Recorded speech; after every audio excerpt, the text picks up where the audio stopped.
Hello，各位觀眾，大家早上好啊！我而家所在嘅位置係惠福西路。今日嘅影片咧，我會帶大家去米市路啦、惠福西路啦，同埋海珠中路附近行下嘅。呢個鐘數咧已經係嚟到5點鐘㗎啦。咁啊，會喺呢度附近睇下米市路市場有冇啲好嘢食啦。據說嗰度有間蛋撻鋪係唔錯嘅。咁啊，同埋今日咧，其實係一個元宵節啊，唔知嚟到呢個鐘數會唔會好多個街坊喺度買餸咧？我帶大家過去睇下嘅，出發。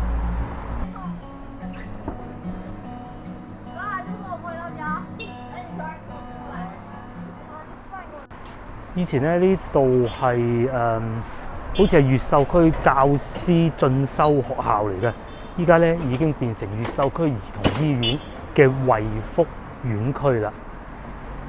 咁裏邊唔係好大嘅啫，地方唔係好多嘅啫。咁喺惠福路上邊咧，會有好多呢啲咁樣嘅電子零件批發地方啦。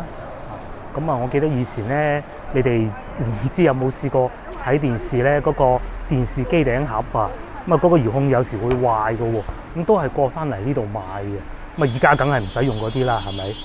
咁依家咧主要都係賣一啲電子配件啦，啲開關啊，各種嘅。你見到有啲街坊買咗唔少餸咯喎，我哋揸緊啲去睇下先。呢啲電子配件都係遲啲先睇啦。咁喺惠福路上邊咧，仲有呢個以前喺喜路好出名嘅陽光啊。咁啊，以前咧係食香肉嘅，我就不在此處講香肉係乜嘢啦。咁當然啦，而家係冇得食嘅。咁佢哋係搬咗過嚟呢度噶啦。咁啊，主要食燒臘啦。咁當然啦，名頭就冇以前咁響啦。嗱，都未去到市場咋，就已經見到啲市民喺度排緊隊買斬料啦。梗係啦，今晚係元宵節啊嘛，我媽都講咗，今晚一定要翻屋企食飯嘅。本地白切雞40蚊隻嘅喎，豉油雞都係40蚊隻。咁啊，仲有叉燒啦，瘦叉肥叉都係38蚊。睇下幾多燒肉掛住喺度，阿姨出行去揀啊！咁至於燒肉咧，打完折都係30蚊嘅，仲有燒骨賣添。嗱，喺我面前咧，呢度就係5仙冠啊！哇，幾多小朋友同埋佢阿爺阿嫲家長啊喺度玩緊。今日天氣好啊，所以好多家長出嚟呢度陪佢嘅細路仔玩。咁咧，今日係元宵節嘛，剛才亦都講過啦。咁啊，嚟拜神嘅人就少啦，嚟玩嘅人就多啦。啲小朋友玩得幾開心。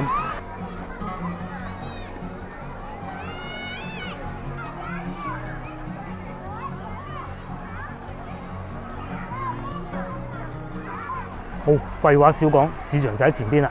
咁我哋去買啲嘢食先，因為其實都有啲肚餓啦。前面嗰間蛋撻鋪唔知而家仲喺唔喺度咧？早幾年我曾經嚟呢度買過蛋撻食嘅，都幾好嘅。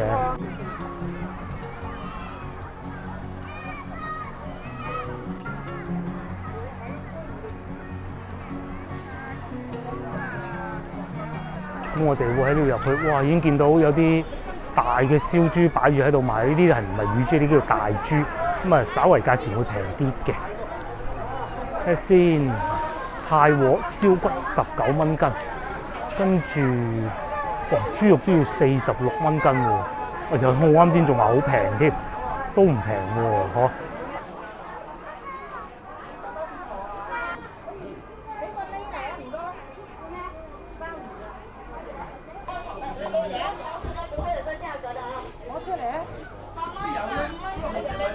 哇！除咗燒肉之外咧，仲有賣帶子10蚊3隻，帶子10蚊4隻，幾平喎，平過我哋上次去19涌喎。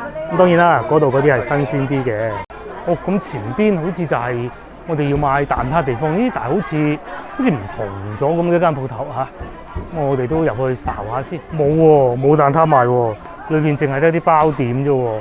咁睇嚟蛋撻呢部分欠奉啦。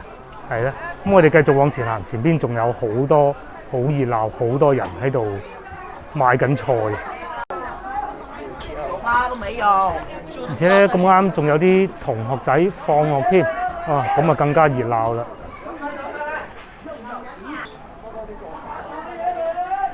哇！呢度咁熱鬧，又買緊咩咧？哦，買緊湯圓啊！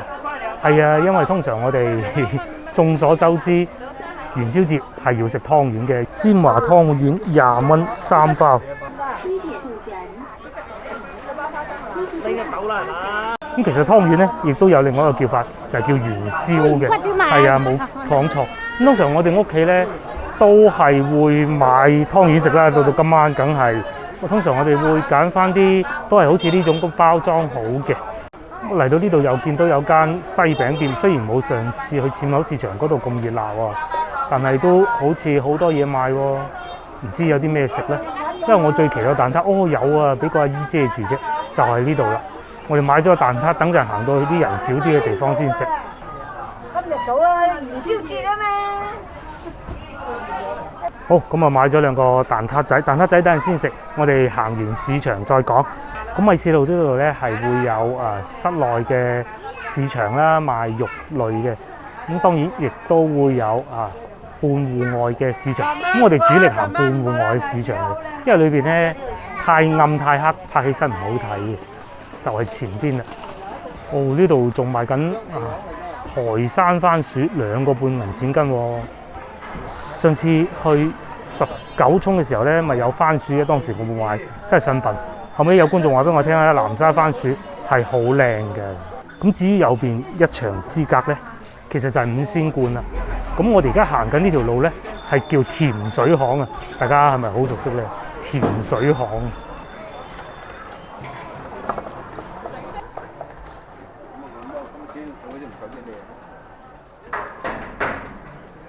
好，咁喺我面前呢個啱關咗門入去，相信有冇觀眾唔知咧？呢個就係3中啦，大名鼎鼎嘅3中。不過佢正門咧喺另外嗰邊嘅，我哋就繼續往前邊行。咁戶外呢邊咧嘅市場主要係以水果為主啦，當然亦都係有蔬菜嘅。前邊呢個阿姨就喺度揀緊啲菜。等我查下啲價錢先。佢哋人哋有寫住啊。嗱，譬如話番薯啦。湛江西瓜紅3個半銀錢斤，5蚊斤，貴啲嘅就係1點紅番薯啦。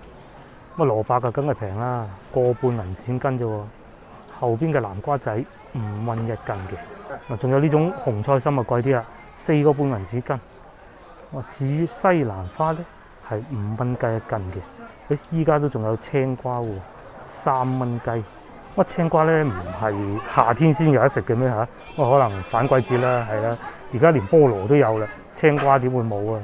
咁就有茄子啦，哇！嗰個茄子幾大條，6蚊雞1斤。又或者紅蘿蔔咧，6個半銀錢斤。咁睇嚟咧，如果係要買肉類啊，都係翻入去剛才戶內室內嗰度會比較多嘅。但係當然啦，裏邊太暗啦，我哋都唔入去。而且今日嘅重點唔係行市場，我哋都係嚟趁下熱鬧，同埋買蛋撻嘅啫。5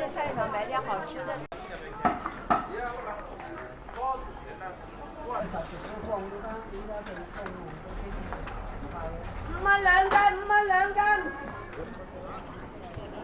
而家所在位置係光塔路，接落嚟呢一部分咧，我買完蛋撻啦，就會因應觀眾嘅要求去海珠中路行下嘅，係海珠中路1號啊！不如我揾個地方食咗蛋撻先，1蚊1個蛋撻，咪都係咁噶啦嚇。睇上去好似係酥皮嚟嘅，食起身唔知點咧，咁啊唔好期待咁多啦嚇，因為佢始終咧冇辦法，唔係啱啱新鮮出爐。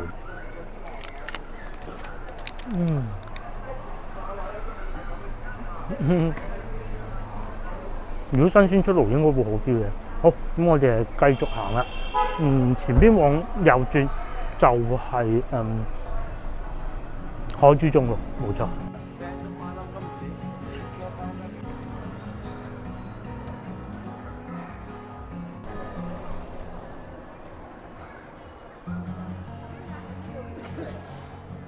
嗱，我仲記得嗰位觀眾咧係曾經要求我嚟睇一下幾間小學嘅。咁當然啦，佢要求嗰間小學咧，其實一睇個名咧已經知道係冇咗或者合併咗噶啦。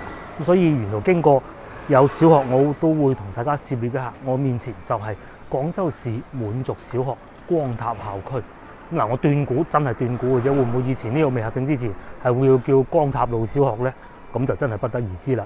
咁其實咧，滿族小學啊、回民小學呢啲小學嘅名咧係併購咗合併咗附近好多學校嘅，包括我而家面前身後呢一個光塔路小學啦，係啊，包括我自己讀嘅，亦都係俾回民小學併購咗嘅。好，咁啊，說時遲那時快，喺小學隔離咧，我哋就翻到嚟海珠中路啦。咁啊，各位觀眾要求係拍海珠中路1號嘅一間屋嘅。咁而家我所在嘅位置咧係海珠中路262號，咁其實都有段距離嘅。我哋會沿住呢條路一路往北行，往西門口方向行過去嘅。咁啊，海珠路呢度咧，海珠中路呢度咧，其實佢係會條路比較狹窄啊，所以咧只係單行線。好多時候我哋揸車經過都盡量避免嚟呢度嘅。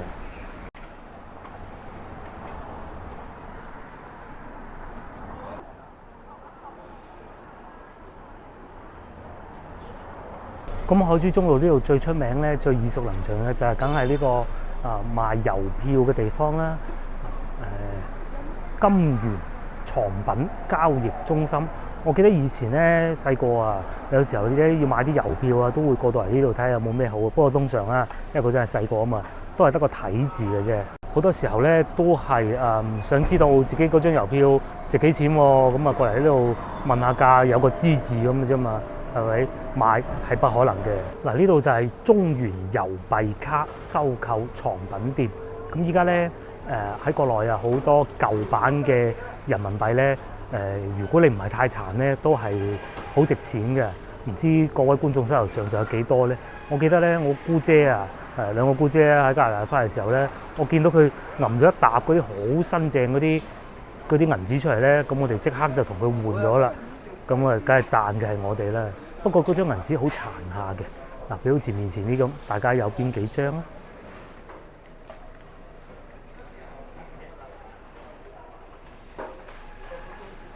咁而喺面前咧就係琪琪小食店啦，呢度專門就係食煲仔飯嘅。我都曾經嚟過呢度拍攝一集㗎，價錢唔算貴，但係唔算話極好食嗰種咯。但係都係小店，曾經喺度開咗好多年㗎啦。咁除咗剛才嘅中原之外咧，當然亦都少唔到周邊都有唔少嘅鋪頭係賣緊收購啊，或者出售呢啲有紀念嘅銀幣啊，或者紙幣咁樣嘅。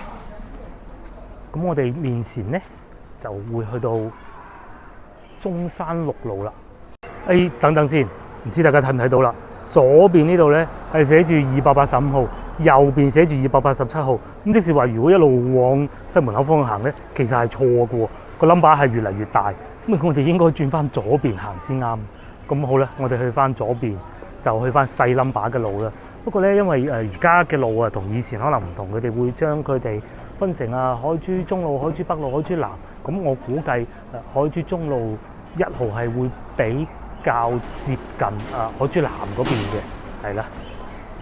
咁我面前咧先至翻到嚟268號，哇！睇見前邊呢間屋好似好殘好舊下咁喎。下邊呢度咧好似仲冇人住嘅，上邊嗰幾層先至有人住。哇！嗱，根據呢個路牌顯示咧，往右就海珠北啦，往左其實就係海珠南嘅。我哋會繼續往呢個方向行。我打算唔好理佢東南西北啦，海珠中、海珠北、海珠南好。我哋會行晒成條海珠路嘅，咁最後我哋先至翻去惠福路嗰邊咯。咁如果一路行過去嘅方向咧，就會去到一德路附近啦嚇。咁係啦，希望應該差唔多到一德路就揾到觀眾要講嗰間屋。觀眾講嗰間屋叫青雅屋啊，好似叫做，唔知而家仲係變成咩樣咧？既然一場嚟到，又點能夠唔睇下附近嘅樓價咧？左邊最上邊惠福西325萬，3房1廳72個平方，差唔多73，哇，都幾貴。咁至於起義路咧，48個平方，115萬。咁至於海珠中路下邊寫住195變成178啦，講明咧廣州近期嘅二手房樓價其實真係下跌得好犀利嘅，仲要割咗差唔多20去啊！ 52個平方，178萬，即係圍到3萬幾蚊一個平方。好，咁啊廢話少講，我哋繼續行啦。應該差唔多就會去翻到細冧把嘅路㗎啦。係啊，而家已經係嚟到200幾號咯。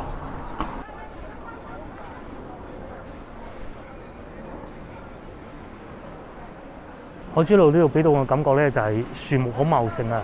就算嚟到而家春天啦嚇，冬天剛剛過去，都係有咁多樹喺度嘅。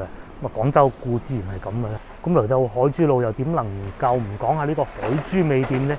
始創於1982嘅，好耐歷史㗎啦。我記得以前曾經買過，不過今日食得有啲飽，今晚仲有靚湯圓食，我就唔買啦。啊，仲見到有隻肥貓喺度添。開門口喎，好，咁我哋繼續行啦，嚟到已經係157號，應該再行前少少就差唔多會到㗎啦。啊，既然講得價錢，又同大家講下啲停車位啊。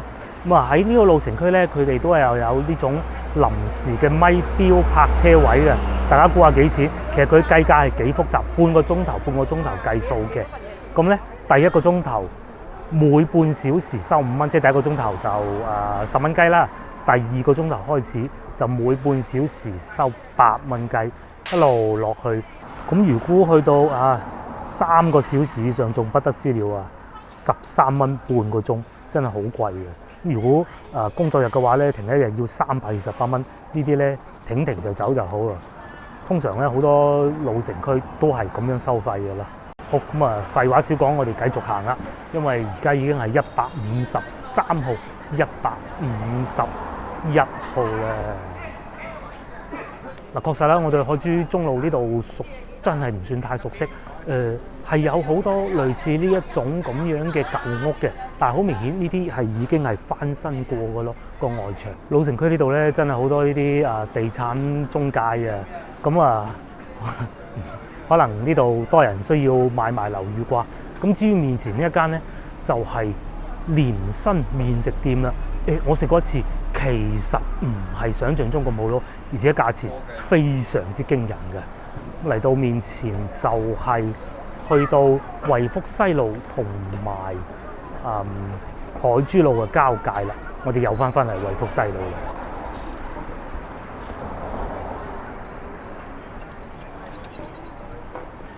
好，咁我哋就過馬路啦。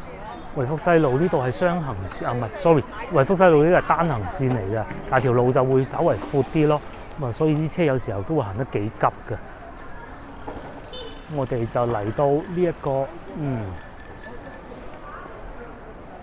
惠福中路123號嘅滿族歷史文化研究所。當然佢係已經關住門嘅，其實關咗門好耐㗎啦，我都經過好多次。上邊仲寫住陳列館暫停開放，唔知裏邊係點嘅咧？有冇觀眾入過去咧？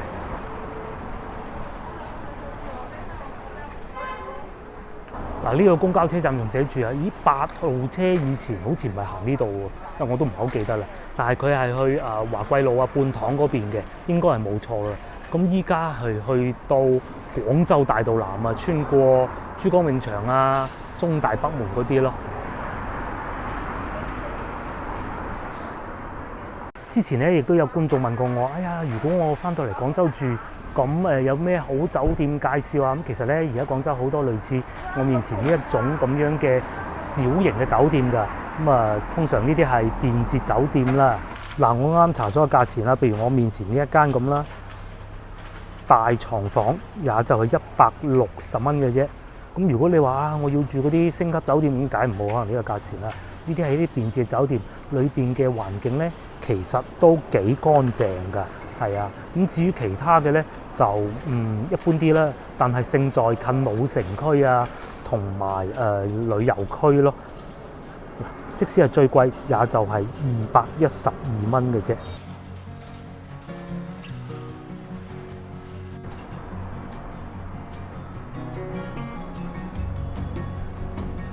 咁而喺鏡頭嘅正前方咧，就係大名鼎鼎嘅省中醫啦。哇！呢度省中醫呢度平時塞車塞到不得之了喎。咁喺前邊咧往右轉就係官祿路，我曾經去過嗰度食過一次懷舊點心啊，即係嗰啲豬潤燒賣嗰啲咧，就喺前邊往右轉嘅啫。咁啊，如果有想睇翻嗰條影片嘅觀眾，而家可以點擊屏幕右上角個 I 字，可以去重溫一下嘅。個餐都幾抵食，幾好食嘅。好，咁我哋係嚟到官祿路嘅交界，咁啊應該離嗰位觀眾要我哋去揾嘅地方，亦都不遠㗎啦。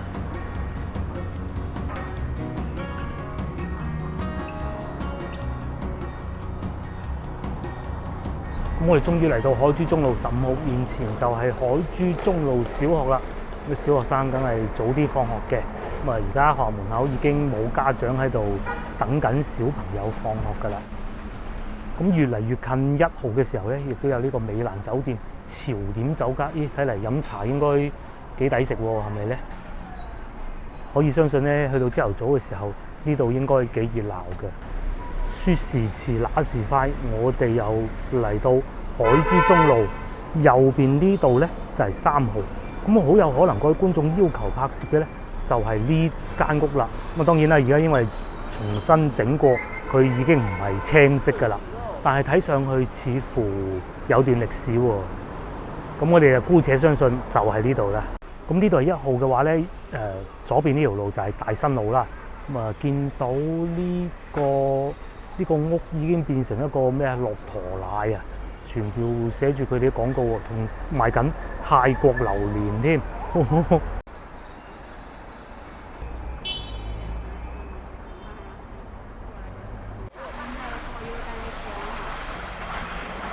好，咁我哋過馬路，我而家先發現咧，我又講錯地名啦。呢度係大德路，唔係大新路啊。係啊，我成日將大新路、大德路啦、文德路、文明路啦調轉。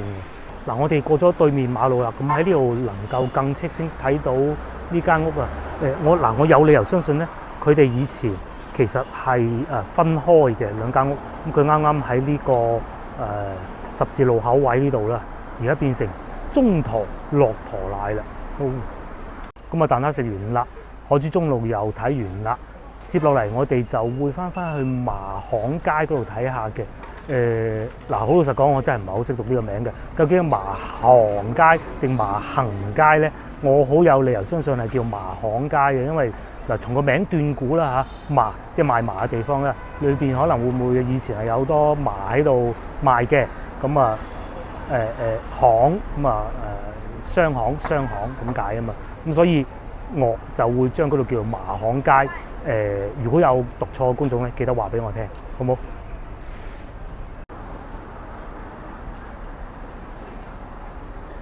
嗱，根據地圖顯示啊，就喺大德路上邊嘅啫。咁話時話，會唔會好近我細個讀過嗰個幼兒園咧？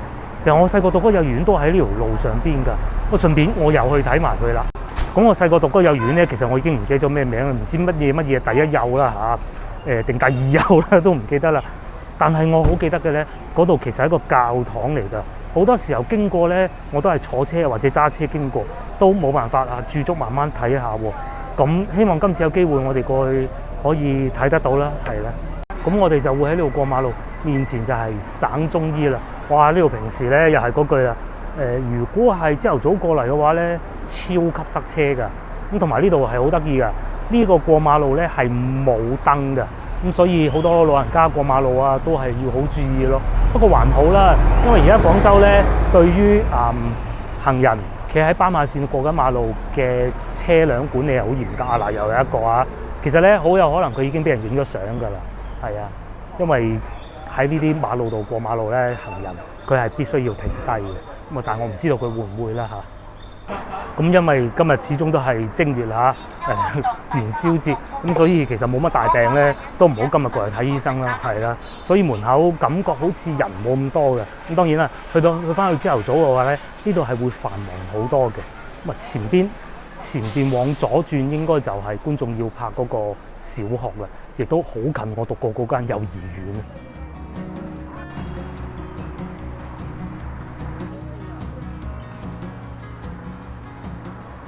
冇錯啦，嗰間小學應該就喺前邊呢度往左轉入去，而家係叫做惠福西路小學。麻巷校區嘅。老城區果然係唔同啊！睇下上邊嗰啲屋幾密密麻麻，但係又唔係城中村嗰種感覺嘅喎。哦，真係好特別啊！因為點解我細個都唔發覺呢度咁有歷史感嘅咧？好快間同埋好舊嗰啲都要3000幾蚊一次。好，咁我哋揾個小學應該就喺前邊㗎啦。冇錯，呢度就係麻巷街4號啦。咁而鏡頭嘅正前方咧係一個小學嚟嘅，真係如果唔係觀眾話俾我聽咧，我都唔知道原來呢度有間小學㗎。係啊，咁啊當然啦，亦都係嗰句，因為而家已經過咗小學生放學嘅時候，所以喺門口咧亦都係冇同學仔嘅。咦？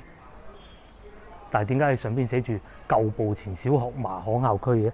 明明我睇手提電話上邊係寫住惠福西路小學。哇！呢個變化真係太大啦！嗱，好明顯我係冇劇本㗎啦，係咪？咁啊，見到學校個門面真係唔算太大喎。咁啊，而且唔似上次咁可以睄到裏邊啊。睇見學校嘅外牆咧都幾殘舊下㗎。咁喺地圖上邊嚟睇咧，學校唔算太大咯。咁當然啦，可能喺老城區裏邊你冇辦法改造得到㗎嘛。我哋喺呢條巷走入去睄下先，好似係可以行翻去後邊睇埋嘅。就喺呢度啦。希望唔會俾人拋翻我出嚟。好似係掘頭路嚟嘅喎，不過唔緊要，我哋都入去睇下。好，呢度亦都見到學校嘅一部分啦。確實真係唔係好大，同埋咧而家啲學校啊、小學啊，同以前好咗好多嘅啫。大家見唔見到係有冷氣機嘅？因為我讀小學嗰陣咧，邊度會有冷氣機啊？初中小學都冇，大學都冇㗎。反而而家啲小學生咧係有冷氣機。咁冷氣機咧，其實有時候係會學校出錢，但係會要翻同學仔自己交電費咯。咁啊，去到某個時候就會打開冷氣，咁啊等啲同學仔上課舒服啲嘛。哇！麻巷街18號，唔知喺呢度穿唔穿得翻出去咧？我哋就喺呢度穿翻出去啦。咦，睇上去又唔似係掘頭路，哎呀，原來係掘頭嘅。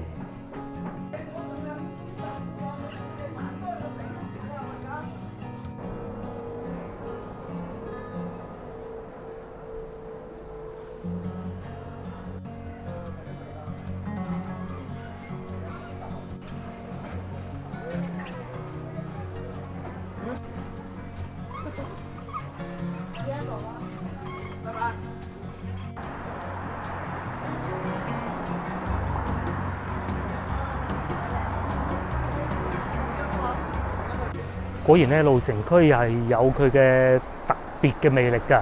咁啊，我喺呢度附近長大嘅，咁啊當然對呢度特別有感情啦。但係如果你唔係喺度長大，對呢度嘅話，可能會覺得哇，呢啲舊街舊巷點解咁殘咁舊嘅？咁其實去年亦都係有一個古仔嘅，不過我就不在此提及啦，係好負面嘅，係啊，一個關於外地人評價廣州人嘅故仔，極度負面嘅。